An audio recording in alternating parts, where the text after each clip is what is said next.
मनुष्य अपने विश्वास से निर्मित होता है। जैसा वो विश्वास करता है वैसा वो बन जाता है। मैं सभी प्राणियों के हृदय में विद्यमान हूं। अपने अनिवार्य कार्य करो, क्योंकि वास्तव में कार्य करना निष्क्रियता से बेहतर है।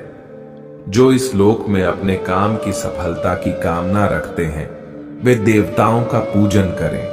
भगवान श्री कृष्ण जी ने गीता उपदेश में कहा है कि मनुष्य को केवल कर्म पर ही अपने ध्यान को केंद्रित रखना चाहिए, न कि कर्म से प्राप्त होने वाले फल की लालसा या लोभ रखना चाहिए। यह लोभ मनुष्य को उसके कर्म से मन और ध्यान दोनों ही भंग कर देते हैं तथा मनुष्य को केवल असफलता प्राप्त होता है। यदि असफल होने से बचना है तो सिर्फ कर्म करो, फल देना श्री कृष्ण के हाथ में है। फल की अभिलाषा छोड़कर कर्म करने वाला पुरुष ही अपने जीवन को सफल बनाता है। प्रबुद्ध व्यक्ति के लिए गंदगी का ढेर, पत्थर और सोना सभी समान है। केवल मन ही किसी का मित्र और शत्रु होता है। वह जो सभी इच्छाएं त्याग देता है और मैं और मेरा की लालसा और भावना से मुक्त हो जाता है, उसे शांति प्राप्त होती है। इस जीवन में न कुछ खोता है न व्यर्थ होता है।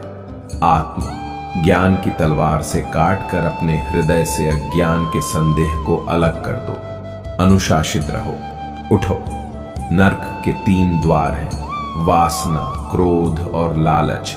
इस कथन से यह समझा जा सकता है कि नरक अर्थात हमारे जीवन में आने वाले दुख, दर्द तथा निराशा केवल इन 3 नकारात्मक भावना से आता है। पहला वासना, जो कि हमारे जीवन में पारिवारिक तथा आर्थिक क्षति पहुंचता है। दूसरा क्रोध, जो कि हमारे अच्छे बने बनाए कामों को भी बिगाड़ देता है।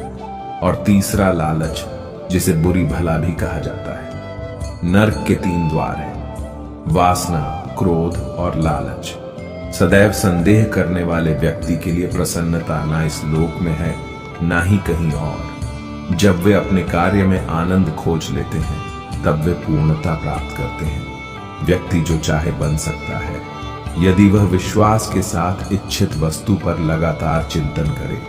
जो व्यक्ति अपने जीवन को समझदारी से जीता है उसे से मृत्यु भी डर नहीं लगता। अगर आध्यात्मिक मार्ग पर चलने के लिए आपको कोई साथी नहीं मिलता है तो अकेले ही चलिए।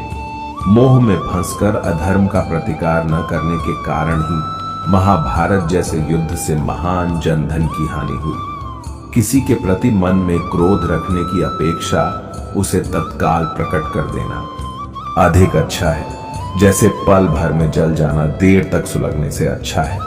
विजय की इच्छा रखने वाले शूरवीर अपने बल और पराक्रम से वैसा विजय प्राप्त नहीं करते जैसा कि सत्य, सज्जनता, धर्म तथा उत्साह से प्राप्त करते हैं।